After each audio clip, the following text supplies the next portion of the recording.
کی جانب تشریف لے کر آ جائیں. ایک مرتبہ آواز سے بلند طریقے سے درود پڑھتے ہوئے آگے کی جانب تشریف لے کر آ جائیں. محمد و آل محمد عجل فرجهم. فاتحہ. بسم اللہ الرحمن الرحیم. الحمد للہ رب العالمین الرحمن الرحیم مالک یوم الدین ایاک نعبد و ایاک نستعین اهدنا الصراط المستقیم صراط الذین انعمت علیہم غیر المغضوب علیہم ولا الضالین. اعوذ باللہ من الشیطان اللعین الرجیم. بسم اللہ الرحمن الرحیم. الحمد للہ رب العالمین.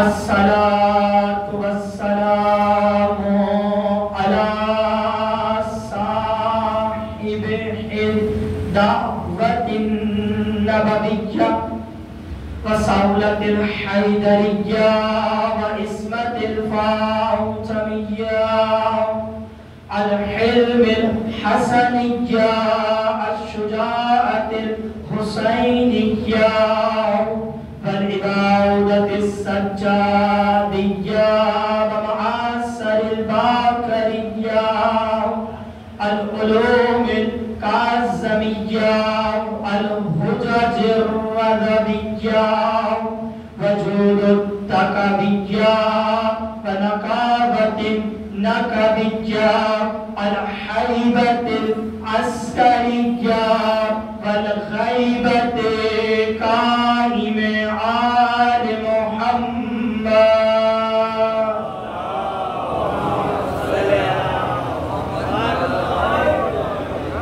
بسم اللہ الرحمن الرحیم.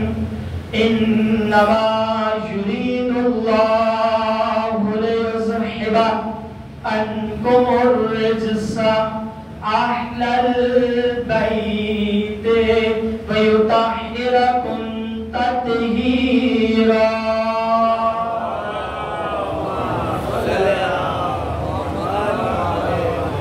بسم اللہ الرحمن الرحیم. اما بعد تبارک و تعالی فی محکم کتابہ المجید وفرقانہ الحمید. ان الدین عند اللہ الاسلام. پڑھیں محمد وآل محمد. صلی علی محمد. تمام تعریفیں و تمام تر حمد و ثنا پاک پروردگار عالم کی ذات کے لیے. درود پاک سرکار دو عالم محمد مصطفیٰ صلی اللہ علیہ وآلہ وسلم کی عظمت کے لیے. یہ ایک نصیحت نہیں کر رہا، بہرحال ایک روایت ذہن میں تو وہ بیان کر رہا ہوں. آپ حضرات کے درود پڑھنے پہ جواب دے دو، معذرت چاہتا ہوں. وہ چھوٹا ہوں ظاہر ہے مگر جواب دینا فرض سمجھتا ہوں. کتاب میرے پاس موجود ہے. اس کتاب کے اندر ملتا ہے کہ پیغمبر اکرم نے ارشاد فرمایا کہ خداوند متعال کی ذات ارشاد فرماتی ہے. گویا پیغمبر سے خداوند متعال کہ اللہ تبارک و تعالی فرماتا ہے کہ اگر کوئی شخص ایک مرتبہ پیغمبر خدا پر درود کی تلاوت کرتا ہے نا، کتنی مرتبہ؟ ایک مرتبہ، تو پروردگار عالم اس شخص پر 10 مرتبہ درود کی تلاوت فرماتا ہے. صلی علی محمد.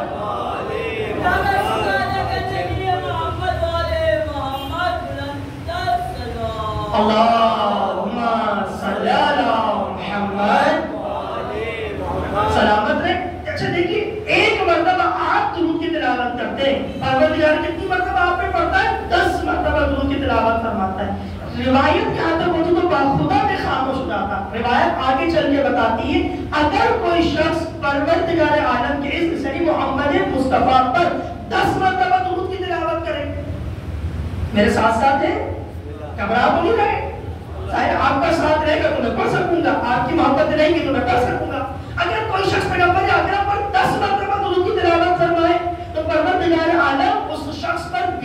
مرتبہ نہیں، 30 مرتبہ نہیں، حتی 50 مرتبہ بھی نہیں، بلکہ روایت میں ملتا ہے 100 مرتبہ اللہ کی ذات اس پر درود کی تلاوت فرماتی ہے۔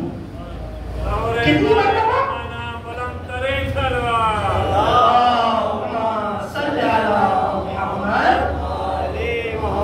پروردگار عالم کی ذات اس شخص پر 100 مرتبہ درود کی تلاوت فرماتی ہے، 100 مرتبہ۔ اچھا اگر کوئی شخص محمد و آل محمد پر 100 مرتبہ درود کی تلاوت کرے تو پھر کیا انعام ملے گا؟ ہے میرے ساتھ ساتھ آپ کسی کے لیے ایک چھوٹی سی نیکی کریں، وہ بدلے میں کیا کرتا ہے؟ ایک دفعہ آپ کے ساتھ محبت کرے گا، 2 دفعہ محبت کرے گا، 4 دفعہ محبت کرے گا، مگر یہ مزاج خدا بندے بتا دے۔ روایت میں ملتا ہے اگر کوئی شخص محمد و آل محمد پر 100 مرتبہ درود کی تلاوت کرے تو پروردگار عالم کی ذات اس شخص پر 1000 مرتبہ درود کی تلاوت کرتی ہے، 1000 مرتبہ۔ اچھا اگر کوئی شخص محمد و آل محمد پر 1000 مرتبہ درود کی تلاوت کرے پھر کیا ہوگا؟ خبردار تو نہیں ہے؟ میرے ساتھ ساتھ اگر کوئی شخص 1000 مرتبہ محمد و آل محمد پر درود کی تلاوت کرے تو روایت میں ملتا ہے پروردگار عالم اپنے سارے فرشتوں سے کہتا ہے کہ فرشتوں کو لینا اس بندے نے میرے محمد پر اور اس کی آل پر 1000 مرتبہ درود کی تلاوت کی ہے تو میں اس شخص کے سارے گناہوں کو معاف کر دیتا ہوں۔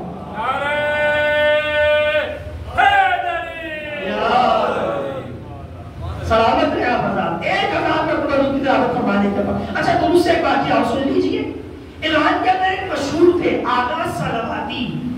سلواتی فارسی کا لفظ ہے، سلواتی یعنی کوئی سلوات، اس سلوات کو جمع کریں تو سلواتی ہو جائے گا۔ اکثر ایرانی ایک لقب دیتے ہیں، مثلا تہرانی، ایرانی، عراقی، مدنی، اس طرح کہتے ہیں۔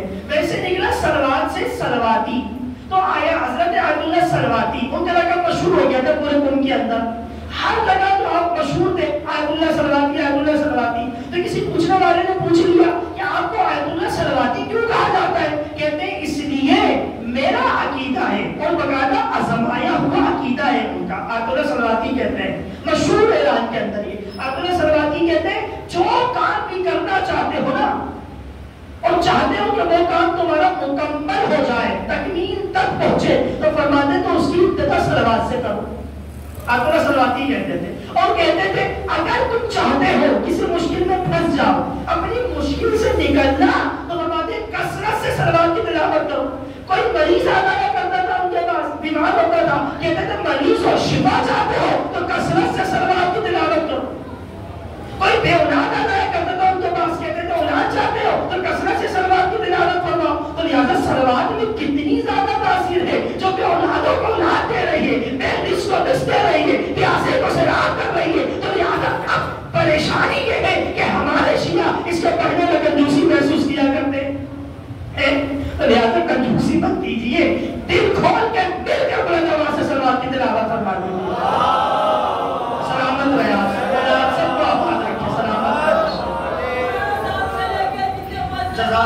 سلامت رہے ماشاء الہی اللہ محمد علی و فاطمہ زین اسلام آباد بلند سے بلند سلام اللہم صلی محمد۔ آگے اب جس آیت کی تلاوت کرنے کا شرف حاصل کیا ہے بندہ حکیم نے، پروردگار عالم اپنی لالے کتاب کے اندر ارشاد فرماتا ہے، اور جس آیت کو پڑھنے کا شرف حاصل کیا ہے وہ سورہ آل عمران ہے۔ آپ اس سے بہتر جانتے ہیں سورہ آل عمران قرآن کا تیسرا سورہ ہے، اس سے پہلے سورہ بقرہ ہے، اس کے بعد پھر سورہ الحمد ہے۔ تو تیسرے سورہ کا ایک چھوٹے سے آیت کا ایک حصہ پڑھنے کا شرف حاصل کیا، مکمل آیت نہیں پڑھی، صرف ایک چھوٹا سا حصہ آیت پڑھنے کا شرف حاصل کیا۔ آیت کا نشان ہے آیت نمبر 19، پروردگار عالم اپنی لاری کتاب کے اندر ارشاد فرماتا ہے ان الدین عند اللہ الاسلام، اور جو ہمارا موضوع اس میں گفتگو چلے گی کہ پروردگار عالم کے نزدیک جو دین ہے نا وہ دین اسلام ہی ہے۔ اور یہ ترجمہ میں نے اپنے پاس سے نہیں کیا، حضرت آیت اللہ محسن کراتی کی کتاب ہے تفسیر نور، وہاں سے ترجمہ میں نے آپ کے سامنے بیان فرمایا ہے کہ پروردگار کیا فرما رہا ہے اپنی لاری کتاب کے اندر، ان الدین عند اللہ الاسلام، اللہ کے نزدیک جو دین ہے وہ دین اسلام ہی ہے۔ اچھا تھوڑی سی اجازت ہے میں مقدمہ بنا کے آپ کے سامنے بات پیش کروں، جب تک مقدمہ اچھا نہیں جائے گا تو آپ تک بات اچھی نہیں جائے گی، تو تھوڑی سی مجھے مقدمہ بنانے کی اجازت دیجیے، اور جو میرے مقدمے کے ساتھ ساتھ رہے گا وہ میرے موضوع کے اختتام تک خود بخود پہنچ جائے گا۔ اب پروردگار عالم قرآن میں ذکر کر رہا ہے اسلام کا، تو گویا پتہ چلا اللہ کے نزدیک جو اسلام ہے وہ پسندیدہ اسلام ہے، بہترین اسلام ہے اللہ تبارک و تعالیٰ کے نزدیک۔ تو لہٰذا اب خدا مند متعال کے نزدیک کچھ چیزیں ہیں جو پسندیدہ ہیں۔ توجہ چاہوں گا، اگر کوئی شخص نماز پڑھنا چاہتا ہے اور پاکیزہ لباس کے اندر نماز پڑھے، اب تو نجس لباس میں نماز نہیں ہوتی، مگر کیا اپنے مکمل لباس کے اندر نماز پڑھے تو وہ پروردگار عالم کی ذات کو پسند ہے۔ اگر کوئی شخص اپنے والدین سے محبت کرنا چاہتا ہے اور ان کے ساتھ نیکی کرنا چاہتا ہے تو یہ پروردگار عالم کی ذات کو پسند ہے۔ اگر کوئی شخص کسی بزرگ کا احترام کرتا ہے تو یہ اللہ کی ذات کو پسند ہے۔ اسی طریقے سے پروردگار عالم کی ذات کو ایک اور انمول چیز پسند ہے، اسے اسلام کہا جاتا ہے، اسے اسلام کہا جاتا ہے۔ اب اللہ کی ذات کے نزدیک جو دین ہے نا وہ دین ہے پسندیدہ، اور اس دین میں کیا ہے وہ ہے اسلام۔ دیکھیے ہم جب چھوٹے سے تھے اسلامی گھرانے میں پیدا ہوئے، اسلامی معاشرے میں پیدا ہوئے، ہماری پرورش بڑھی، پھر ہم آہستہ آہستہ بڑھے، ہم نے پروان چڑھنا شروع کیا، تھوڑے سے اور مزید بڑے ہوئے، پھر تھوڑے سے اور بڑے ہوئے۔ جب ہم تھوڑے سے بڑے ہوئے تو ہمارے نزدیک لوگوں کے خرافات آنا شروع ہو گئے۔ ہم نے خرافات کو بھی ایک جانب دیکھا اور ایک جانب ہم نے لوگوں کے ماحول کو بھی دیکھا۔ لوگوں کا ماحول کچھ اس طرح سے تھا، ہم نے دیکھا کہ کسی مقام کے اوپر کوئی ہے جو اس گائے کو ذبح کر رہا ہے، میرے ساتھ ساتھ رہیں گے، گھبرائیں گا مت، کوئی ہے جو گائے کو ذبح کر رہا ہے، اور کوئی ایسا ہے اسی گائے کو خدا مان رہا ہے، کوئی ہے جو پتھروں کی پوجا کر رہا ہے، پتھروں کو پوج رہا ہے، اور کوئی ایسا ہے جو اس پتھر کو اہمیت تک نہیں دیتا۔ بھائی کوئی ایسا ہے جو کالا لباس کو پہننے پر بدعت سمجھتا ہے، اور کوئی ایسا ہے جو خانہ کعبہ کے غلاف کو جا کر چھومتا ہے۔ بھائی کوئی ایسا ہے، اب دیکھیں مجھے مختلف قسم کے مذاہب ملے، مختلف قسم کے دین ملے، کوئی پانی کو پوچھتا ہے، کوئی آگ کو پوچھتا ہے، کوئی پتھر کو پوچھتا ہے، کوئی مچھلیوں کی پوجا کر رہا ہے، کوئی ہے ہی نہیں جو ایک خدا کو وحدہ لا شریک مانے۔ کوئی ہے، کوئی ایسا ایک پلیٹ فارم ہے سب کے سب جمع ہوئے گا، بتائیے مجھے، کوئی نہیں ملے گا آپ کو، کوئی نہیں ملے گا۔ کوئی ملے گا تو مختلف کیٹیگریوں کے اندر ملے گا، کوئی آگ کو پوچھنے والا ملے گا، کوئی پتھر کی پوجا کرنے والا ملے گا، کوئی پانی کو پوچھ رہا ہے، کوئی درخت کو پوچھ رہا ہے، کوئی گائے کو خدا مان رہا ہے، کوئی کچھ کر رہا ہے، کوئی کچھ کر رہا ہے۔ اب جب ہم مزید بڑے ہوئے ہم نے مطالعہ کیا، مطالعہ کر کر ہم اس مقام تک پہنچے کہ دیکھو ہر ایک کو تو مان لینا آسان ہے، مگر پڑھ لکھ کر اسے ماننا بہت زیادہ مشکل ہے، علم حاصل کر کے اسے ماننا بہت زیادہ مشکل ہے۔ اگر یہ کہا جائے کہ گائے کو خدا مانا جائے تو گائے کو خلق کرنے والا اللہ ہے، پریشان تو نہیں ہو گئے؟ اگر یہ کہا جائے کہ آگ کو خدا مانا جائے، آگ کے اوپر پانی ڈال دی جائے تو ہم کچھ چاہتی ہے کہ پانی کو خدا مانا جائے تو بندہ پانی کو خدا مانے۔ اور اگر آپ یہ کہتے ہیں کہ بندہ گائے کی پوجا کرے، ٹھیک ہے، اگر میں گائے کی پوجا کیا کرتا ہوں، گائے کا وہ ہے جب تک میں اپنے ہاتھوں سے اسے چارہ نہ دوں تو پہنچ گیا وہ پہنچ گیا، جب تک میں اسے اپنے ہاتھوں سے چارہ نہ دوں تو پتا چلا ارے تم ایسوں کے مان رہے ہو جو دوسروں کے محتاج ہے، ہم اسے مانتے ہیں جو کسی کا محتاج نہیں۔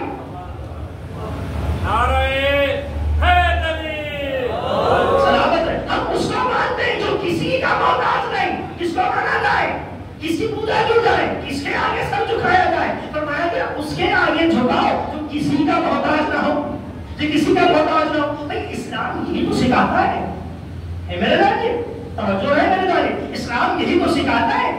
اسلام کیا بتاتا ہے؟ بھائی دیکھیے، اچھا ایک سوال میں آپ کو اور دیتا جاؤں، زیادہ میرے طرح کے نوجوان تو پریشان ہو جاتے ہیں، بیچارے کہتے ہیں ہم کس کو مانیں، کس کے ٹائم صحیح چلیں۔ ہر بندہ کہتا ہے ہم قرآن اور سنت کے اوپر عمل کرنے والے، ہر بندہ یہی کہتا ہے ہم خدا کو ماننے والے، نماز پڑھنے والے، روزہ رکھنے والے، ہر بندہ یہ کہتا ہے۔ مگر میں مانوں تو کس کو مانوں؟ میرا دین کیا صحیح ہو، میرا اسلام کیا صحیح ہو؟ تو آج میں اس دن کے اوپر اس کو صرف 5 اصول بتا کے جا رہا ہوں۔ توجہ میری جانب ہے، صرف 5 اصول۔ عزیزانی محترم، آپ حضرات اہل مطالعہ تشریف فرمائیں اس مقام پر، آپ یقین کریں کہ صرف ان 5 اصولوں کو اگر سمیٹ دوں تو صرف 5 اصول بن جائیں۔ توجہ ہے میرے جانب، 5 قسم کے اصول بن جائیں، صرف 5 اصول بن جائیں، اور ان 5 اصولوں کو پھیلا دوں تو بڑی سے بڑی کتابوں کے اوپر مشتمل ہو جائے، بڑی سے بڑی کتابوں کے اوپر اتنی بڑی بڑی کتابیں بن جائیں کہ لکھنے والے ان 5 قسم کے اصولوں کو لکھ نہ سکیں۔ یہ 5 اصول، اور جو مقدمہ سمجھے گا وہ اسلام تک پہنچے گا، کیونکہ اللہ کے نزدیک پسندیدہ دین اسلام ہے۔ اور اگر چاہتے ہو کسی کا دین، کسی کا اسلام پتہ کرنا، صرف ان 5 اصولوں سے پتہ کیجئے۔ کتنے اصولوں سے؟ 5 اصولوں سے۔ اور ان 5 اصولوں کی خصوصیت کیا ہے؟ سمیٹوں تو 5 نقطے بن جائیں، پھیلا دوں تو بڑی سے بڑی کتابوں کے اوپر مشتمل بن جائے۔ ایک جملہ دو اور آپ بھی سماعتیں بیدار ہیں، تو بیدار جملہ کہوں تو خطیب کا کمال ہے نا، نچوڑ کے پیش کر دینا۔ تو خطیب کا کمال ہے سمندر سے ایک گلاس پانی بھر کے معاشرے کو پلا دینا، خطیب کا کمال ہے۔ اب دیکھیے، سمیٹوں تو صرف 5 نقطے بنے، پھیلا دوں تو بڑی سے بڑی کتابوں کے اوپر مشتمل ہو جائے، اور اتنی بڑی بڑی کتابوں کے اوپر مشتمل ہو جائے کہ لکھنے والے ان کتابوں کو لکھ نہیں سکتے۔ دعویٰ کر کے نمبر پہ بیٹھ کے دعویٰ کرنا آسان نہیں ہوتا، بہت بڑی بات کہہ کے جا رہا ہوں۔ ابھی ثابت کرتا ہوں 5 اصول کیا ہے۔ دیکھیے آپ کا اسلام کیا سکھاتا ہے آپ کو، ابھی جس کی تشریح کر چکا ہوں اس کی بات کر رہا ہوں۔ آپ کا اسلام آپ کو سکھاتا ہے نا کہ دیکھو دین میں شرک مت کرو، سکھاتا ہے کہ نہیں سکھاتا ہے؟ دین میں شرک مت کرو۔ کیوں اللہ نے دوسرا خدا نہیں بنایا؟ آپ مجھ سے بہتر جانتے ہیں، اگر 2 خدا ہوتے تو کیا ہوتا؟ فساد ہوتا کیا نہیں ہوتا؟ تو لہذا اب دین کیا سکھاتا ہے؟ پہلا اصول، شرک مت کرو۔ کیوں؟ کیونکہ اس لیے شرک کرنا حرام ہے، اور اسلام وہ ہے جو تمہیں شرک سے بچاتا ہے۔ اسلام وہ ہے، پہلا اصول دین ہے۔ اب آپ اسی دین کو لکھنا شروع کیجئے، ادیانوں کو لکھنا شروع کیجئے۔ یہ فقیر اعلان کے اندر ہوتا ہے۔ ہم پچھلے سیمسٹر کی بات ہے، ہمارا سیمسٹر گزرا، ہم نے تحقیق کی ادیان کے اوپر، دین کی جمع ادیان۔ ہم نے مختلف قسم کے ادیانوں کو لکھا، توجہ میرے جانب ہے، مختلف قسم کے ادیان۔ آپ یقین کریں گے اتنے ادیان ہیں کہ ابھی تک دنیا کے سائنسدان اس کے اوپر سرچ کر رہے ہیں، ابھی تک مکمل نہیں کر سکے۔ لیکن کوئی مٹی کو پوچھ رہا ہے، کوئی آم کو پوچھ رہا ہے، کوئی پانی کو پوچھ رہا ہے، کوئی کسی کی پوجا کر رہا ہے، کوئی کسی کی پوجا کر رہا ہے۔ ابھی تک سائنسدان ان ادیانوں کو مکمل نہیں کر سکے۔ کس قدر دین موجود ہے، کس قدر ادیان موجود ہے، دیکھیے ابھی تک سائنسدان نہیں پہنچ سکے۔ اب پہلا اسلام کا اصول یہ بتایا جاتا ہے کہ تم اپنے دین کے اندر شرک مت کرو، کیونکہ شرک حرام ہے۔ اب آ جائیے دوسرا والا اصول۔ یہ اصول وہ ہیں، ان کو اگر آپ پھیلائیں گے تو یہ بڑی سے بڑی کتابوں کے اوپر مشتمل ہو جائیں گے۔ ان اصولوں کو اگر آپ سمیٹیں گے تو صرف یہ 5 قسم کے نقطے بنیں گے۔ پہلا کیا؟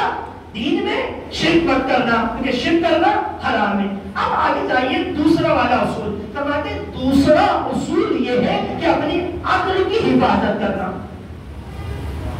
ہے۔ میرے ساتھ ساتھ عقل کی حفاظت کرنا، فرماتے ہیں کیوں؟ کہتے ہیں اس لیے عقل کی حفاظت کرو کیونکہ یہ عقل وہ ہے جو تمہیں بتائے گی یہ حرام ہے، یہ حلال ہے، شراب پینا حرام ہے، پانی پینا حلال ہے، عقل تمہیں بتائے گی۔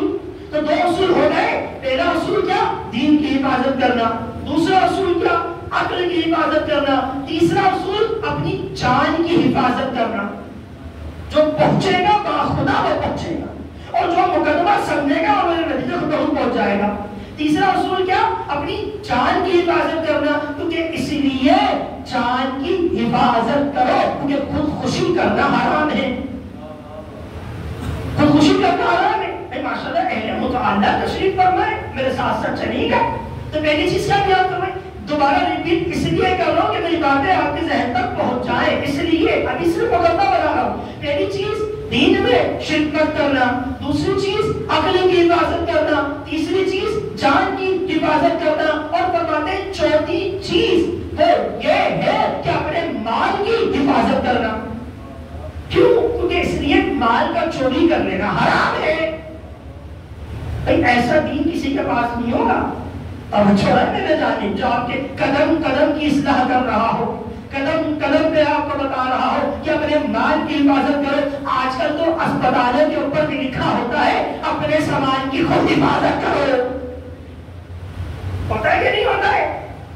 اب کیوں؟ اب کیا کہا تھا؟ اپنے مال کی حفاظت کرو، کیونکہ اس نے چوری کر لینا حرام ہے، چوری کرنا حرام ہے. اب رہ گیا 5واں اصول، اور اس 5واں اصول کو بیان کر کے میں آپ کو نتیجہ بیان کر دوں گا. فرماتے ہیں 5واں اصول یہ ہے کہ اپنے نسل کی حفاظت کرو.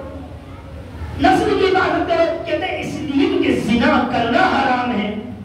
اپنی نسل کو اس زنا جیسی بیماری سے بچاؤ. اب ظاہر ہے میرے جیسے نوجوان تشریف پر میں جملہ کہہ دوں، اگر نوجوان ابا سے کہے کہ ابا شادی کرا دو تو کروا دو. صلوات پڑھ دیجیے محمد و آل محمد. محمد عجل. بھائی یہ 5 اصول میں نے آپ کے سامنے بیان کروا دیے. اگر ان 5 اصولوں کو پھیلایا جائے تو بڑی سے بڑی کتابوں کے اوپر مشتمل ہو جائے.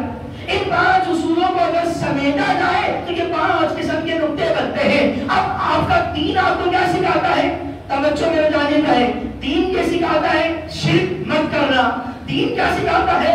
اپنی جان کی حفاظت کرنا. دین سکھاتا ہے عقل کی حفاظت کرنا. دین سکھاتا ہے مال کی حفاظت کرنا. دین سکھاتا ہے نسل کی حفاظت کرنا. عزیزانی محترم، یہ میرے 5 اصولوں کو دنیا کے ہر مذہب میں لے جاؤ. جہاں جہاں پر ان 5 اصولوں میں سے کسی بھی ایک اصول کی رعایت نہ کی جائے، احترام نہ کیا جائے، تو کہنا ہم اس دین اس اسلام کا انکار کریں گے، نہیں مانیں گے. کہ بات واضح ہے کہ 5 قسم کے اصول. اچھا ایک جملہ کہہ رہا ہوں بھائی، دیکھیے ایک جملہ کہہ رہا ہوں، توجہ میرے جانب ہے. یہ 5 قسم کے اصول ہیں. یہ اصول وہ ہے جو انسان کو مومن بناتے ہیں. یہ اصول وہ ہے جو انسان کو بندہ خدا بناتے ہیں. یہ اصول وہ ہے جو انسان کو متقی بناتے ہیں. حضور اگر کسی کا مسلمان ہونا دیکھ رہا ہو تو ان 5 اصولوں سے دیکھو. جملہ دیکھے جا رہا ہوں، توجہ میرے جانب ہے. ان 5 اصولوں سے دیکھو. اگر کوئی کہتے کہ پیغمبر کے چچا کافر ہے تو ان سے کہنا 5 اصول سے دکھا وہ کافر ہے یا تو کافر ہے. بھائی 5 اصول میں دیکھو.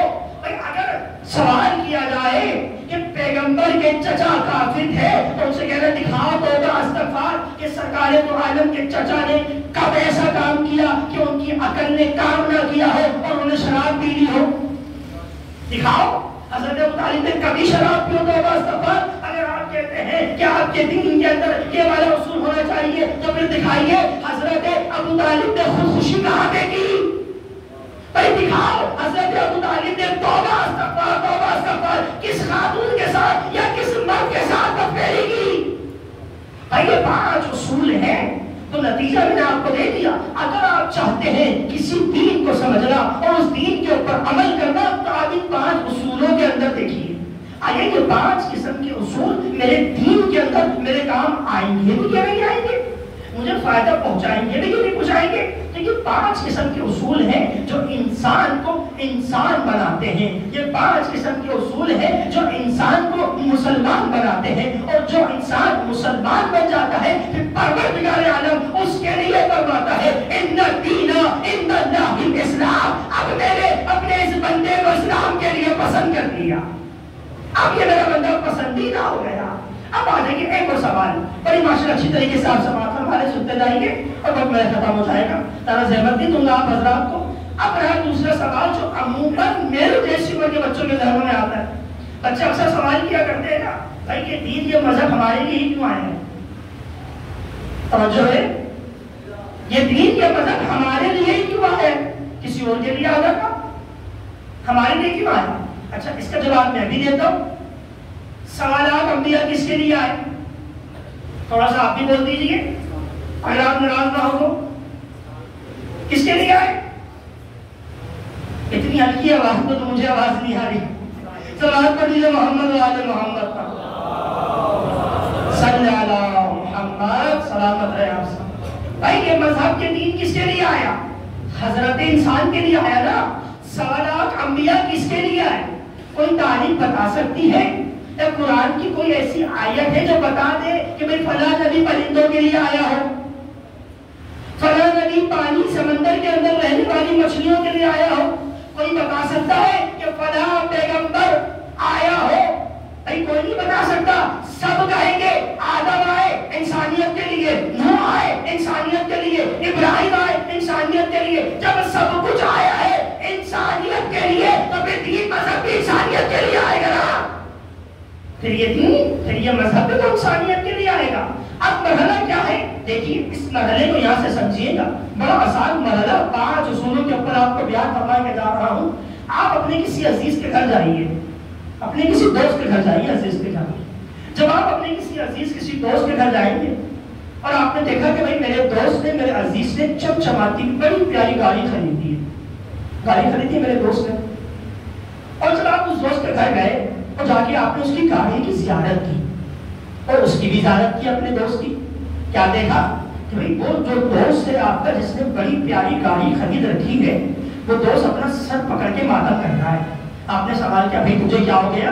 تیرے گھر میں خوشی آئی ہے، خوشی منا، تو نے گاڑی خریدی ہے، تو رو کہیں کو رہے؟ تو کہنے لگا رو اس لیے رہا ہوں کہ دکاندار نے گاڑی کے اندر بریک لگا کر دے دیے. گھبرا تو نہیں گئے؟ گاڑی کے اندر بریک لگا کے دے دیے. آپ کیا کہیں گے ایسے انسان کو؟ عقل مند کہیں گے، بے وقوف کہیں گے؟ کہیں گے بے وقوف، دکاندار نے گاڑی کے اندر بریک تیری حفاظت کے لیے لگا کے دیے، اب تم جہاں چاہو اس گاڑی کو چلاؤ، مگر جب ٹریفک کے اندر پھنس جاؤ، دوسری والی گاڑی کا خطرہ ہے تو بریک لگاؤ اپنی حفاظت کے لیے. دین بھی یہی کام کیا کرتا ہے. آنکھیں دی پوری دنیا کو دیکھو، مگر جہاں پہ حرام آ رہا ہے آنکھوں کو بند کر لو. زبان دی جو چاہے وہ چیز پیو، مگر جہاں پہ حرام شراب آ جائے اپنی زبان پہ بریک لگا لو. تو پتہ چلا یہ دین یہ کام کیا کرتا ہے، یہ مذہب یہ کام کیا کرتا ہے، اسلام یہ کام کیا کرتا ہے. تمہیں آزادی دے دی، جو چاہے وہ کھاؤ، مگر جہاں پہ لقمہ حرام آ جائے وہاں پہ رک جاؤ. دین یہ سکھاتا ہے، مذہب یہ سکھاتا ہے. اب میرے تقریر کا آخری مرحلہ سے میں تمام کر دوں گا. اب دیکھیے اسلامی محترم، ہر چیز کے 3 اصول ہوتے ہیں. ان 5 اصول کو سمجھ لیا، اب آ جائیے 3 اصول کے اوپر. ہر چیز کے 3 اصول ہوتے ہیں. ایک اصول وہ ہوتا ہے جو اللہ کی ذات سے لیا جائے اور بندوں تک پہنچا دیا جائے، اصول اسے کہتے ہیں. لیکن 3 چیزیں ہو گئی، ایک قانون کا بنانے والا، دوسرا قانون کا پہنچانے والا، اور تیسرا آ گیا قانون کا تشریح کرنے والا. بھئی جو مقدمہ سمجھے گا وہ میرے آخری والے جملوں تک پہنچے گا. توجہ ہے میرے جانب. 3 چیزیں ہو گئی، ایک وہ جس نے قانون کو بنایا، ایک وہ جس نے قانون کو آپ تک پہنچایا، تیسرا وہ جس نے قانون کی تشریح کی. بالکل واضح مثال ہے، اس دور میں دیکھ لیجئے. آپ جب بھی کسی فیکٹری کے اندر جائیں گے، اس فیکٹری میں کیا دیکھیں گے؟ کچھ ورکرز ہوں گے جو کام کر رہے ہوں گے، کچھ ایسے ہوں گے جو اس کام کی تشریح کر رہے ہوں گے، بتا رہے ہوں گے دیکھو یہ کام ایسے نہیں ایسے کرو، اس گاڑی کو اس طرح سے چلاؤ، اس طرح سے کرو، اس طرح سے کرو. کچھ ہوں گے تشریح کرنے والے، کچھ ہوں گے آپ کے ساتھ کام کرنے والے، اور کچھ ایسے ہوں گے جو آپ کو قانون دینے والے ہوں گے، قانون بتانے والے ہوں گے. اچھا، اللہ کی ذات نے آپ کو تنہا نہیں چھوڑا. آپ کے دین میں، آپ کے مذہب میں پروردگار عالم نے آپ کی ذات نے آپ کو تنہا نہیں چھوڑا ہے. جی، اللہ نے بھی قانون بنایا. اللہ کا قانون کیا ہے؟ نماز، روزہ، حج، زکات، یہ سب کچھ اللہ کا قانون ہے. اللہ کا قانون ہے کہ نہیں ہے؟ کسی میں ضرورت تو ظہر کی نماز کو مغرب کے وقت پڑھ کے دکھائے، قضا ہو جائے تو غلط معاملہ ہے. ہے کسی میں ضرورت؟ ایک مرتبہ مسجد دودھ کے نام تھوڑا سا آگے کی جانب تشریف لے کر آ جائے تاکہ پیچھے والے بھی آگے جانب آ سکے. دودھ پر لیجیے محمد والے محمد، تھوڑا سا آگے کی تشریف لے کر آ جائے، جتنا ہو سکے آگے کی جانب آ جائے. خداوند متعال آپ سب کو سلامتی عطا فرمائے، سلامت رہیں آپ سب. بھائی 3 چیزیں ہیں، قانون، قانون پہنچانے والا، قانون کی تشریح کرنے والا، اور جو مقدمہ سمجھے گا وہ میرے آخری پہلے جملے تک پہنچے گا. توجہ میرے جانب رہے. اب قانون بنایا اللہ کی ذات نے. اللہ نے قانون کیوں بنایا؟ سوال، اللہ نے قانون کیوں بنایا؟ کیونکہ اس لیے جو سب سے بڑا ہو وہی قانون بناتا ہے. اللہ سب سے بڑا، تو لہٰذا اللہ کی ذات نے قانون بنا ڈالا. اب پروردگار عالم کی ذات نے قانون بنایا. اللہ نے نماز بنائی نا، اللہ نے روزہ بنایا، اللہ نے زکات بنائی، تو یہ اللہ کا بنایا ہوا قانون ہے۔ پروردگار عالم کی ذات نے قانون بنا ڈالا۔ اب 1,34,000 پیغمبر جو بھیجے وہ اس قانون کو پہنچانے کے لیے بھیجے، اس قانون کو پہنچانے کے لیے بھیجے۔ یہ پروردگار عالم نے قانون تو بنا ڈالا ہے، اب کوئی ایسا ہو جو اللہ سے قانون لے کر بندوں تک پہنچا دے، کوئی ایسا ہو۔ پھر پروردگار عالم کی ذات نے محمد کو بنایا، آدم کو بنایا، ابراہیم کو بنایا، عیسیٰ کو بنایا، موسیٰ کو بنایا، سب کو بنایا تاکہ وہ اللہ سے قانون لے اور ہم تک پہنچا دے۔ عزیزانی محترم، جو اب تک خاموش تھا وہ خاموش رہے، مگر اب بولیے کہ تھوڑا میرے ساتھ ساتھ قانون اللہ نے بنایا، اللہ سے لے کر ہم تک پہنچایا، اس بات کو بیان کس نے کیا؟ جی محمد مصطفیٰ نے۔ اچھا، اگر اس دور کے اندر کوئی عیسائی آ جائے جو آپ کے محمد کو نہ مانتا ہو، کوئی بھی نان مسلم آ جائے جو آپ کے محمد کو نہ مانتا، پھر آپ کیا کہیں گے؟ اس کو سمجھانے کے لیے کیسے سمجھائیں گے کہ یہ قانون اللہ نے بنایا ہے، یہ قانون اللہ سے لے کر ہم تک محمد مصطفیٰ نے پہنچایا ہے؟ بولیے میرے ساتھ ساتھ، اسے کیسے سمجھائیں گے؟ آپ کو تو پتا ہے اللہ ہے کہ اسلام ہے، دین ہے، سب کچھ آپ کو پتا ہے، قیامت ہے، سب کچھ ہے، مگر کوئی غیر مسلم آ جائے اسے کیسے بتائیں گے؟ اسے بتائیں گے کہ اپنے کلمے کا اظہار کر کے کہیے گا ہم اس دین، اس مذہب، اس اسلام کو مانتے ہیں جس کے اندر موجود ہے لا الہ الا اللہ۔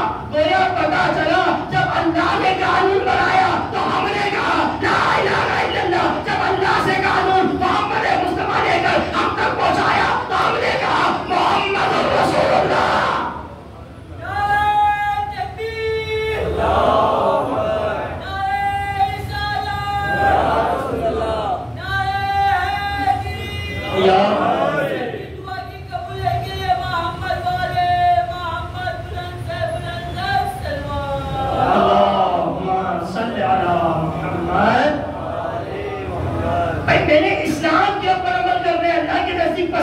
دین اسلام ہے، دین تو سمجھوں، اسلام تو سمجھوں کہ دین کسے کہتے ہیں، اسلام کسے کہتے ہیں۔ میں نے بتایا آپ کے سامنے 5 قانون اور یہ 3 قانون ذہن میں رکھیے گا۔ اب یہ 3 چیزیں ہیں۔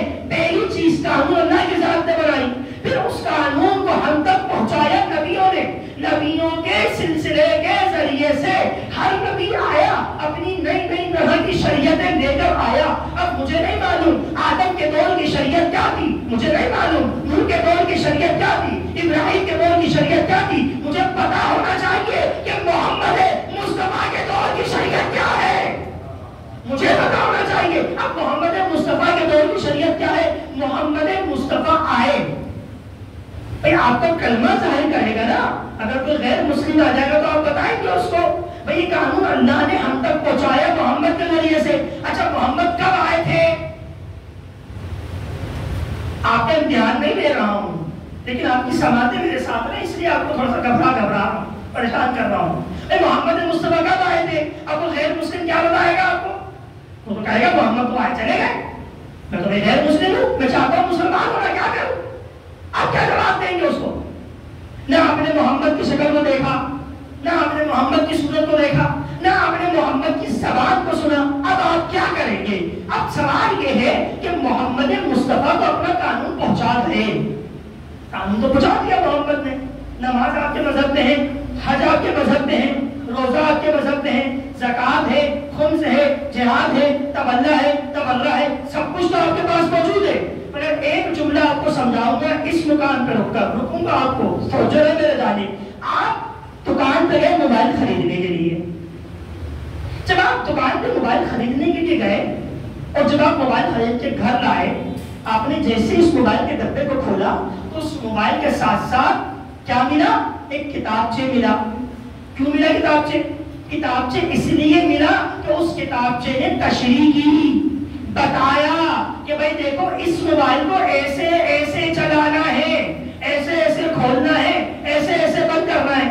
اب آپ نے وہ موبائل خریدا تھا 5 سال پہلے، 5 سال بعد پھر دوبارہ آپ کسی دکان پر گئے اور جا کے کہا وہی ماڈل کا موبائل دے دو اور وہی ماڈل کی کتاب دے دو، توجہ میرے جانب ہے، وہی ماڈل کی کتاب دے دو، وہی کتاب دے دو، تو دکاندار کہے گا حضور وہ موبائل آپ نے 5 سال پہلے خریدا تھا، اب یہ والا موبائل جو ہے اس والے موبائل کا کسی کام کریں گے؟ یہ کتابچے اس والے موبائل کو نہیں چلا سکتی. جملہ کہہ رہا ہوں، توریت آئی، زبور آئی، انجیل آئی، کیوں منسوخ کر دی گئی؟ کیونکہ اس لیے اس دور کا انسان اس دور کے انسان میں زمین اور آسمان کا فرق تھا. اس دور کے انسان کو نہ توریت چلا سکتی ہے، نہ زبور چلا سکتی ہے، نہ انجیل چلا سکتی ہے. اس دور کے انسان کو چلائے گا قرآن. اس لیے اللہ کے سامنے قرآن کو بھیجا. اب قرآن بھی موجود ہے، اللہ کا دین بھی موجود ہے، اللہ کی شریعتیں بھی موجود ہے، مگر لوگ نہ میں نے اس مقام پر ہے. قانون اللہ نے بنایا، اللہ نے محمد کے ذریعے سے ہم تک پہنچایا، مگر کوئی تو ہو جو محمد کے بعد اس قانون کی، اس دین کی تشریح کرے.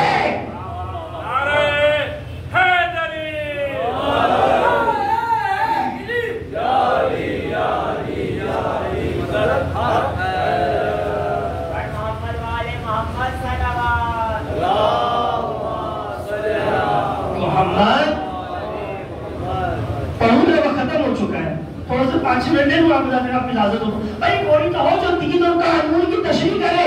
بھائی اللہ کی ذات کا نماز پڑھو، ہم نے نماز پڑھ لی، مگر کیسے پڑھے؟ بھائی جو سمجھے گا باخدا وہ سمجھے گا. آپ کا کلمہ کیا ہے؟ ذرا کلمہ تو سنائیے. آپ کا کلمہ ہے نا لا الہ الا اللہ محمد رسول اللہ علی. کہاں سے لے کر آیا یہ علی ولی اللہ؟ بتائیے.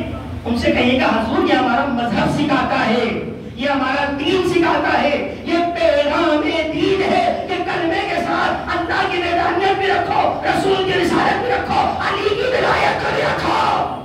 کلمہ سکھاتا ہے. کیونکہ اس لیے جو قانون اللہ نے محمد کے ذریعے دیا تھا، محمد مصطفیٰ وہ قانون تو پہنچا گئے. اب کوئی ہو جو محمد کے پاس قانون کی تشریح کرنے والا ہو، جن کا کلمہ محمد رسول اللہ تک ہے، تو سمجھ جانا قانون تو ہے مگر تشریح کرنے والا کوئی نہیں. تشریح کرنے والا کوئی نہیں. اب جن کے پاس اللہ بھی موجود ہے، محمد بھی موجود ہے، علی بھی موجود ہے، تو سمجھ جانا علی بتائیں گے نماز ایسے نہیں ایسے پڑھو، زکات ایسے نہیں ایسے دو. کوئی تو ہو جو تشریح کرنے والا ہو. اچھا اس بات کا بھی بیان کرتا ہوں. آپ یقین کریں گے، سارے اہل علم کے مدد میں خطاب فرما رہا ہوں، توجہ میرے جانب ہے. آپ یقین کریں گے ہم جب ایران کی یونیورسٹی کے اندر گئے، ہمارے استاد کے ساتھ ایک لیکچر تھا. ہمارے استاد تشریف فرما تھے. مجھے استاد کا نام غالباً ذہن میں نہیں آ رہا. انہوں نے ایک ویب سائٹ بنائی ہے، ایک ویب سائٹ بنائی اور اس ویب سائٹ کو عموم کر دیا، عام کر دیا کہ جو بندہ چاہے اس ویب سائٹ سے استفادہ کرنا کر سکتا ہے. اپنا سوال ڈالے اسے جواب مل جائے گا ویب سائٹ کے اوپر. اور وہ ویب سائٹ کچھ اس طرح کی ہے، اس میں چاہے اپنی جس زبان میں چاہے سوال ڈالا جائے، چاہے انگلش کے اندر ڈالا جائے، چاہے اردو میں ڈالا جائے، چاہے فارسی میں ڈالا جائے، چاہے عربی میں ڈالا جائے، جواب مل جائے گا. اب جب ایک انگریزن خاتون نے بھائی تشریح پہ جملہ نکالا ہے، توجہ میرے جانب رہے، علی وہ ہستی جو تشریح کیا کرتا ہے قانون کی، یہاں جملہ رہے. اب کیا کیا؟ ایک انگریزن خاتون نے انگلش زبان میں سوال لکھ کے ڈال دیا. ایک خاتون نے سوال لکھا اور ڈال دیا ویب سائٹ کے اوپر. اب جو بچہ رکھا گیا تھا انگلش زبان کا، اس نے فوراً جواب دے دیا اس سوال کا. اب اصل نقطہ تو یہ ہے، توجہ میرے جانب میں بڑی محبت سے سن رہے ہیں آپ حضرات. اصل خوشی تو یہ ہے جب بچے نے سوال کا جواب لکھا تو نیچے لکھ دیا ڈاکٹر امام جعفر صادق علیہ السلام.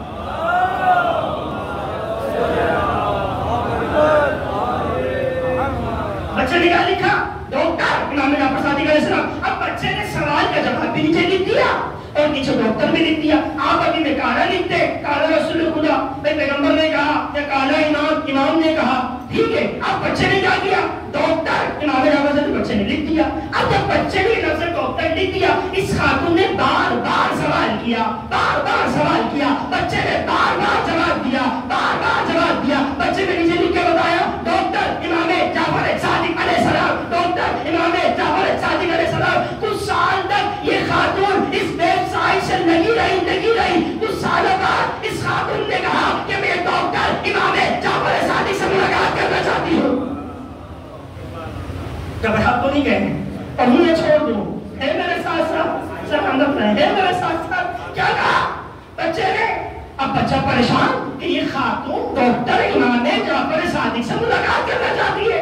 اب یہ بچہ پریشان، بچہ دونوں استاد کے پاس آ کر کہتا استاد اس خاتون کے کیا جواب اس آدمی کا جواب دے دو. بچے نے نیچے لکھ دیا تم جس ڈاکٹر کی تلاش کرنا چاہتی ہو وہ ڈاکٹر تو کئی سالوں بعد شہادت پہ چلا گیا. اب یہ خاتون پریشان کہنے لگی یہ کیسے ممکن ہے, کیسے ممکن ہے؟ کئی سالوں پرانا ڈاکٹر اس دور کے واقعات کو بتاتا ہے, اس دور کے پیغامات کو بتاتا ہے. آپ کوئی بھی کتاب اٹھا لیجئے, کوئی بھی کتاب اٹھا لیجئے, وہ کتاب کچھ سال چلنے کے بعد میں ایکسپائر ہو جائے گی. انجیل آپ کے کام کی ہے, زبور آپ کے کام کی ہے, توریت آپ کے کام کی ہے, کچھ سال تک بڑی اہمیت والی ابھی بھی معتبر ہے. مگر جتنا قرآن معتبر ہے اتنی دوسری کتابیں معتبر نہیں ہے. مگر یہ میرے مولا کا اعزاز ہے, جس دور میں دیکھا گیا, جب دیکھا گیا, نیا اور معتبر نظر آیا. اچھا اب کیا ہوا؟ اب اس خاتون کے دل میں مزید شدت پڑی. کہتی ہے نہیں تم جھوٹ بولتے ہو, یہ کیسے ممکن ہے کہ یہ ڈاکٹر اتنے سال پرانا ڈاکٹر اس کا انتقال کیسے ہو جائے. تو جملہ کہنا تھا. اب اس بچے نے کیا کیا سنیے گا. اس بچے نے نیچے لکھ کے بتایا تم ایک ڈاکٹر کو سن کے پریشان ہو گئی. بھائی جو سن رہے ہیں وہ تو بولیں گے تھوڑا سا. تم ایک ڈاکٹر کو سن کے پریشان ہو گئی. ہمارے مذہب میں آؤ, ایک نہیں 14 کے 14 ڈاکٹر ملیں گے, ایک نہیں 14 کے 14 ڈاکٹر ملیں گے. اب اس خاتون نے کہا لا الہ الا اللہ محمد رسول اللہ علیہ ولی اللہ. اب اس خاتون نے کہا تو کیا یہ 3 چیزیں ہیں, قانون لانے والا, قانون پہنچانے والا, قانون کی تشریح کرنے والا. قانون اللہ کی ذات نے بنایا, قانون اللہ سے لے کر ہم تک محمد مصطفیٰ نے پہنچایا, اور محمد مصطفیٰ کے بعد کوئی ایسی ذات تھی جس نے اس قانون کی تشریح کی. اسے علی کہا جاتا ہے, کبھی حسن کہا جاتا ہے, کبھی حسین کہا جاتا ہے, کبھی آخری بات کہا جاتا ہے.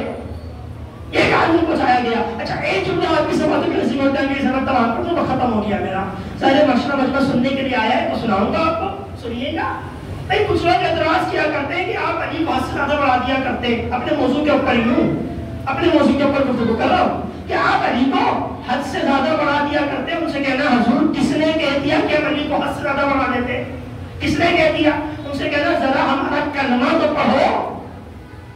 بھائی دین میں پہلی بنیاد کلمہ, اگر کلمہ ہی خراب ہو تو دین کہاں سے صحیح ہوگا؟ ان سے کہنا حضور پہلے ہمارا کلمہ تو پڑھو. آپ کرنے میں کیا کہتے ہیں؟ لا الہ, تھوڑا سا میرے ساتھ بولیں گے, لا الہ الا اللہ. کہیں ہے علی؟ غور سے دیکھیے, شاید کہیں چھوٹا سا چھپا کے رکھ دیا ہو, کہیں چھپا کے رکھ دیا ہو چھوٹا سا شاید. ویسے بھی آپ کہتے ہیں کہ شیعوں کی آنکھیں اور شیعوں کے ہاتھ بہت تیز ہوتے ہیں, یہ کہیں بھی گھس جاتے ہیں, ہے کیا نہیں ہے؟ بھائی یہاں دیکھیے, حضور میرے ساتھ ساتھ رہی, میں ختم کر رہا ہوں مجلس کو. دیکھیے کہیں چھپا کے رکھ دیا. اچھا اگر دنیا کی آنکھوں سے نظر نہ آئے تو اپنی خود کی آنکھوں سے دیکھیے, اگر نظر نہ آئے تو پھر مائکروسکوپ لگا کر دیکھیے, شاید کہیں چھوٹا سا مل جائے. کہیں نہیں ملے گا. علی تو بہت دور کی بات, محمد بھی نہیں ملے گا.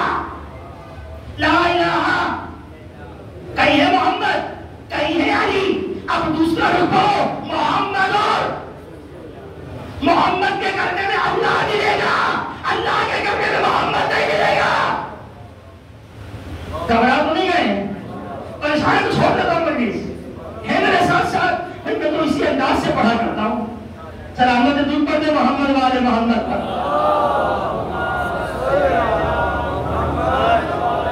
محمد سلامت رہے آپ سے. کہیں ملے گا محمد کے کرنے میں اللہ ملے گا, اللہ کے کرنے میں محمد نہیں ملے گا. اب ذرا تیسرا رخ سناؤ, علی کون, محمد اور. اب پتا چلا علی کے ساتھ محمد بھی ملے گا, خدا بھی ملے گا. علی کے ساتھ محمد بھی ملے گا, خدا بھی ملے گا. تو پتا چلا گا جو اعتراض کرتے ہیں علی کو بڑھا دیتے ہیں, ان سے کہتے ہیں کلمہ تو غور سے پڑھو, بعد میں سوال کرنا. چلو آپ پڑھ دیجیے محمد والے محمد پر.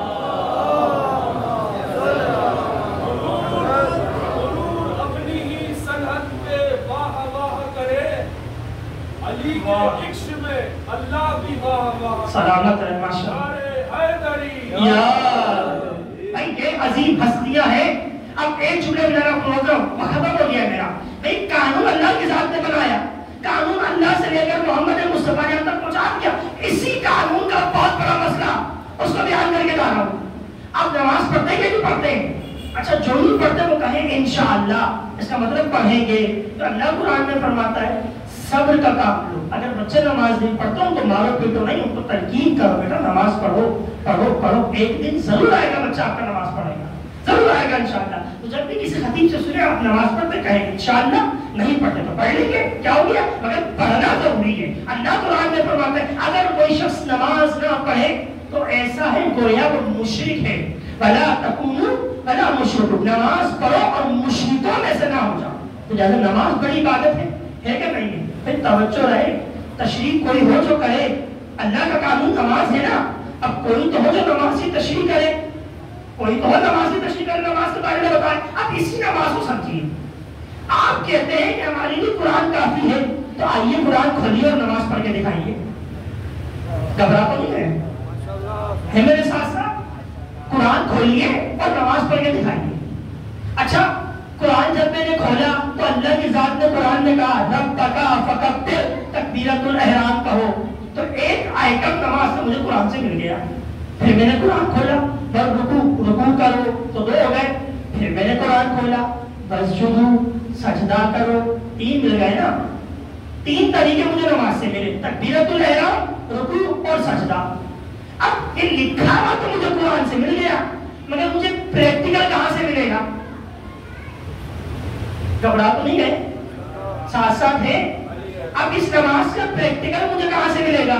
اچھا اب میں مصلی پر نماز پڑھنے کے لیے کھڑا ہو گیا، کھڑا ہوا مصلی پہ نماز پڑھنے کے لیے. میں نے کیا کیا؟ پہلے تکبیرۃ الاحرام کہی، ڈائریکٹ سجدے میں چلا گیا، پھر رکوع میں آ گیا. کیا میری نماز قبول ہوگی؟ کیوں؟ ایسی نماز تیرے منہ پہ مار دی جائے گی. میری نماز قبول نہیں ہے نا. کیوں نہیں ہے قبول؟ تھوڑا سا بول دیجیے. آپ کو کس نے بتایا کہ قبول نہیں ہے؟ آپ کو کس نے بتایا بھائی؟ اچھا اب میں تکبیرۃ الاحرام کہوں، رکوع میں جاؤں، پھر میں سجدے میں جاؤں، کیا میری نماز قبول ہے؟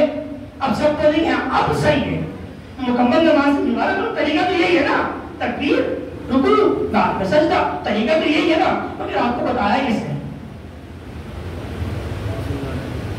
میں تو قرآن سے بات کر رہا ہوں. قرآن نے 3 اصول دیے. قرآن لکھا ہوا بتا سکتا ہے، قرآن پریکٹیکل کر کے نہیں بتا سکتا. پریکٹیکل کر کے بتایا محمد مصطفیٰ نے، صلو کما رأیتمونی اصلی، جس طرح مجھے نماز پڑھتے ہوئے دیکھو ویسے نماز پڑھو. اس طرح محمد کو نماز پڑھتے ہو دیکھو. بھائی تقریر کا آخر جملہ سے میں تمام کر دوں گا، سلامت رہے آپ سب اللہ. آخر جملہ سے میں تمام کر دوں گا. محمد نے کیا بتایا؟ جس طرح مجھے نماز پڑھتے ہوئے دیکھو ویسے نماز پڑھو. گویا قرآن کو دیکھ دیکھ کے نماز نہ پڑھنا، نماز باطل بھی ہو سکتی ہے. محمد کو دیکھ دیکھ کے پڑھنا. محمد نے تکبیر کہی تو ہم نے تکبیر کہی، محمد نے رکوع کیا تو ہم نے رکوع کیا، محمد مصطفیٰ نے سجدہ کیا تو ہم نے سجدہ کیا. تو لہٰذا پتہ چل گیا جو محمد کرے وہ کرو، جو محمد کرے وہ کرو، جیسا محمد کرے ویسا کرو. دین یہی تو سکھاتا ہے، اسلام یہی تو سکھاتا ہے. اب چھوٹا سا مسئلہ آ گیا نماز کا. بھائی دیکھیے میں کسی کے فکر میں کسی کے تنقید نہیں کر رہا ہوں، مگر ایک سوال کرنے کا تو حق بنتا ہے نا، وہ سوال کر کے جا رہا ہوں. سنیے گا عزیزانی محترم، آپ کی سب کی سماعتیں میری جانب ہیں اور میں مجلس کو اس مقام پہ چھوڑ نہیں سکتا. اب ایک اسٹیپ مجھے اور بڑھنے دیجیے. سنیے گا عزیزو، اب یہی نماز ہے، یہی نماز ہے. پیغمبر نے مدینے میں 10 سال نماز پڑھائی. گھبرا تو نہیں ہے؟ ساتھ ساتھ ہے کتنے سال؟ تھوڑا سا اور زور سے بولیے. 10 سال محمد مصطفیٰ نے مدینے میں نماز پڑھائی. محمد دن میں کتنی مرتبہ نماز پڑھتے تھے؟ 5 مرتبہ پڑھتے تھے نا. اب تھوڑا سا میرے ساتھ بولیں، جس کی ریاضی بہت زیادہ اچھی ہے بولے میرے ساتھ. محمد دن میں 5 مرتبہ نماز پڑھتے تھے. اب اسی 5 کو اگر میں 1 مہینے کے 30 دن سے کام کروں کتنے بنیں گے؟ 150 سلامت رہے مولا آپ کو خوش رکھے. 150 بنیں گے. اسی 150 کو 12 مہینے سے کام کروں کتنے بنیں گے؟ کتنے بنیں گے؟ 150 1800 بنیں گے. غلط تو نہیں کہہ رہا ہوں؟ 1800. اسی 1800 کو کام کرو 10 سال سے 18,000. پریشان تو نہیں ہو گئے؟ حضرت پریشان کروں گا. 18,000 مرتبہ پیغمبر نے مدینے میں نماز پڑھائی، پھر بھی اختلاف ہو گیا کھول کے پڑھوں یا باندھ کے پڑھوں. 18,000 مرتبہ اہمیت رکھتے ہیں. 18,000 مرتبہ بڑے بڑے صحابیوں نے پیغمبر کو نماز پڑھتے ہوئے دیکھا، پیغمبر کے پیچھے نماز پڑھا. تو جملہ کہنے کا کہ رکھتا ہوں یا تو دل خراب تھا ورنہ آنکھیں خراب تھی. 18,000 مرتبہ پیغمبر نے مدینے میں نماز پڑھائی، اہمیت رکھتی ہے. اب جملہ سنو، پیغمبر دنیا سے ہو گئے رخصت. پیغمبر کے بعد پیغمبر کے منبر پہ کون آئے؟ پیغمبر کے بعد پیغمبر کے مصلی پہ کون آئے؟ کوئی تو ہو جو پیغمبر کی سلطنت کا وارث ہو، کوئی تو ہو جو پیغمبر کے دین کا وارث ہو، کوئی تو ہو جو پیغمبر کے مصلی کا وارث ہو. جب میرا مولا مشکل خوشا پیغمبر کے مصلی پہ آیا، تاریخ میں جا کے نام دیکھنا تو بڑے بڑے صحابی علی کے پیچھے نماز پڑھ کے کہتے ہیں ارے آج اس زمان میں پیغمبر والی نماز کو یاد دلا دادا. آج اس جوان نے پیغمبر کی نماز کو یاد دلا ڈالا. تو یہ وہ علی ہے اور یہی وہ علی ہے جس کے پاؤں سے مصلی کھینچا گیا. 25 سال علی کو گھر میں بٹھانا گیا تاکہ محمد کی اصل نماز تم تک نہ پہنچ سکے. اپنے دین کی حفاظت کرو، اپنے منبروں کی حفاظت کرو. یہی دین آپ کو سکھائے گا، یہی دین بتائے گا آپ کو کہ دین سے محبت کرنی ہے اور دین سے بیزاری کرنی ہے. بس زحمت ختم ہو گئی. ایک جملہ صرف امام حسن مصطفیٰ کا سن لیجیے، زحمت تمام کر دوں گا. کیونکہ ظاہر نانا اور خواص دونوں کا غم ہے. پیغمبر وہ ہستی ہیں، اپنے بعد محمد مصطفیٰ علی کو چھوڑ کے جا رہے ہیں، اور علی کے بعد کون آ رہے ہیں؟ امام حسن مجتبیٰ. واقعہ کچھ اس طرح سے ہے. ایک مرتبہ امیر شام نے ایک درخت کو دیکھا اور درخت کو دیکھ کر کہا کہ دیکھو تمہارا محمد وہ تھا، یعنی ہمارا محمد وہ تھا جو درخت کو دیکھ کر بتا دیا کرتے تھے کہ اس درخت کے اندر کتنی کھجوریں ہیں. بھئی جیسا علم محمد کا ویسا علی کا، اور جیسا علی کا ویسا امام حسن مجتبیٰ کا. اب امام حسن مجتبیٰ نے اس درخت کو دیکھا اور دیکھ کر بتا دیا اس درخت کے اندر 315 کھجوریں ہیں. امیر شام نے غلام بھجوایا، بھیجو اور اس درخت کی ساری کھجوریں اتار لی. غلام درخت پہ چڑھا اور ساری کی ساری کھجوروں کے گوشت اتار کے کہا گنو. جب کاؤنٹ کی گئی، گنی گئی تو اس غلام نے چوری کی. توجہ ہے میرے جان لی، بس اسی جملے سے مساق میں نہیں بات ہوگا. اس غلام نے چوری کی. کیا کیا؟ ایک کھجور توڑ کے اپنی آستین میں رکھ لی، چھپا لی اپنی آستین میں. اور جب اپنی آستین میں چھپائی تو امیر شام سے کہنے لگا حضور اس درخت کے اندر 314 کھجوریں نکلی ہیں. امام حسن مجتبیٰ نے چہرہ دیکھا اور دیکھ کر کہا بے وقوف، اگر اس کھجور کو آستین سے نہیں نکالے گا نا تو وہ آستین خود کلمہ پڑھتے ہوئے باہر نکلے گی. کہ حسن مجتبیٰ کا علم وہ ہے جو محمد مصطفیٰ کا علم ہے. کبھی بھی یہاں پہ کوتاہی نہیں ہو سکتی. ایک واقعہ اور امام حسن مجتبیٰ سن لیجیے، جو کہ میرا وقت ختم ہو چکا ہے. شاید پڑھنے میں مزید راز نہ ہو جائے لیکن میں نے اتنا لمبا پڑھ دیا، لیکن وقت ختم ہو چکا ہے میرا. ایک واقعہ اور سن لیجیے. امیر شام نے دعوت کی، میرے مولا حسن مجتبیٰ کو بلایا. دربار سجا ہوا تھا، میرے مولا تشریف لے کر آئے. جب میرے حسن مجتبیٰ تشریف لے کر آئے، آپ یقین کریں امیر شام نے دعویٰ کیا تھا کہ جو آئے اس کو اتنا مال دے دو، اتنا مال دے دو. مگر جب امام حسن مجتبیٰ تشریف لے کر آئے، امام آئے سب سے آخر میں. امام سب سے آخر میں آئے. جب میرے مولا امام حسن مجتبیٰ سب سے آخر میں آئے تو کیا ہوا؟ اس امیر شام نے دیکھ کے کہا کہ مولا حسن آپ اس لیے سب سے آخر میں آئے ہیں کہ کہیں ایسا نہ ہو کہ امیر شام کا سارا مال ختم ہو جائے پھر میں جاؤں، اس لیے آپ آئے ہیں آخر میں. تو امام حسن نے کہا ایسی بات نہیں ہے. اس نے کیا کیا؟ اس نے کہا جتنا تقسیم کر چکا ہوں مدینے میں وہ سارا کا سارا مال لے کر آؤ اور لا کر امام حسن مجتبیٰ کو دے دو. سارا کا سارا مال لے کر آؤ. آپ یقین کریں گے قریبوں میں سے سب سے زیادہ قریب امام حسن مجتبیٰ تھے. جب امام حسن مجتبیٰ نے دیکھا امام کے بغل میں ایک مسکین کے دربار کا دھوکہ کھڑا ہوا تھا، اس نے میرے مولا حسن مجتبیٰ کی جوتیاں سیدھی کر دی تو مولا حسن نے سارا کا سارا مال اس نوکر کو دے دیا. جملہ کہوں فضائل کا جملہ. جب اس نے مال عطا کیا تھا امام حسن مجتبیٰ کو، عطا کرتے ہوئے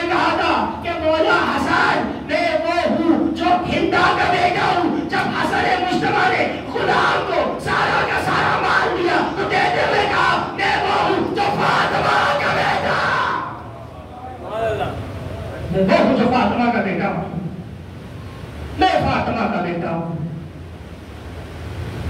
بس ازادار ہوں، میں جتنے بھی فضائل پڑھ لوں کم ہیں، مگر جتنے بھی مسائل پڑھ لوں تو وہ بھی کم ہیں۔ اور ہونے والوں، یہ کیا قیامت آ گئی کہ بانی اسلام کا جنازہ، اور کوئی ایسا نہیں ہے جو پیغمبر کو کندھا دے سکے۔ دیکھیے اگر آپ مسائل سن کے روئیں گے تو مسائل کم پڑھوں گا۔ آئیے سب مل کے مولا کو پرسہ دیتے ہیں، رسول خدا کا پرسہ اور امام حسن مجتبیٰ کا پرسہ۔ ارے میں نے ابھی تک کسی مجلس کو اس طرح سے نہیں پڑھا کہ جس مجلس میں دو جنازے اٹھے۔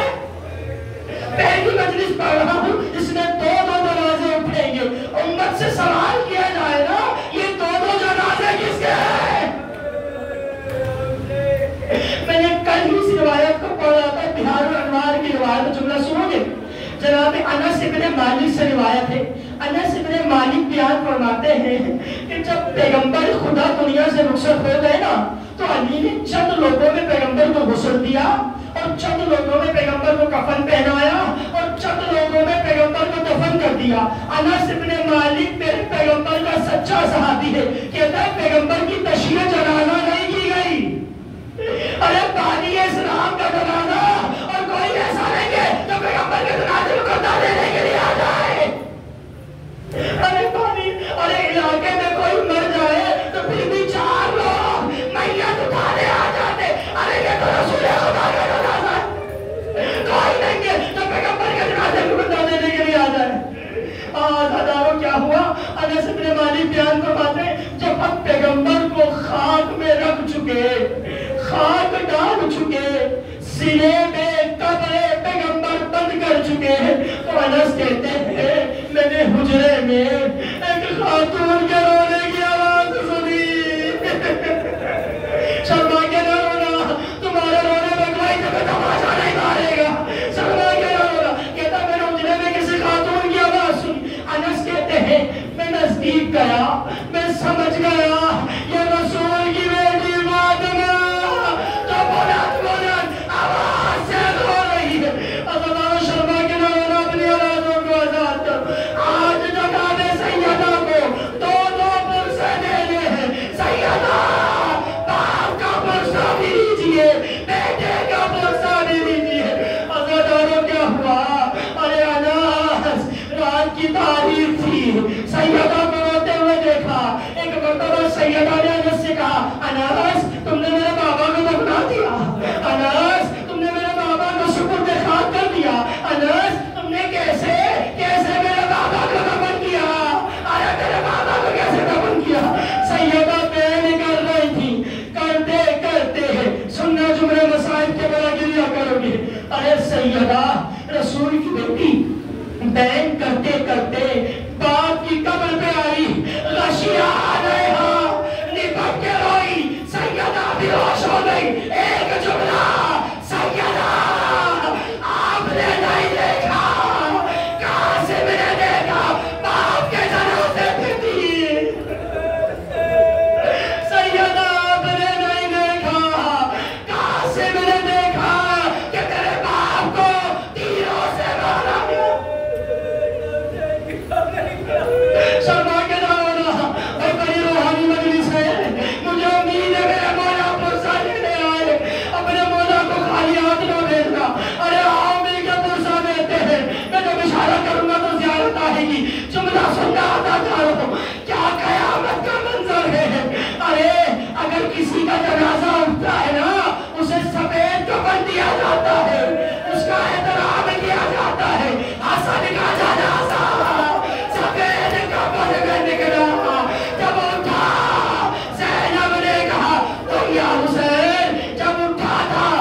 گئی اور سکینہ کا جنازہ نہ اٹھا. بس عزادارو اب تم زیادہ نہیں رو سکو گے, میں زیادہ نہیں پڑھ سکوں گا, مگر تابوت لے آنا ہے. 2 جملے سن لو.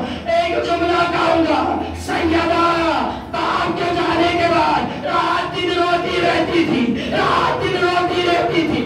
ایک جملہ کہوں گا, اور جناب زینب بھائی حسن کے بعد رات دن روتی رہتی تھی, رات دن روتی رہتی تھی. میں جملہ کہوں گا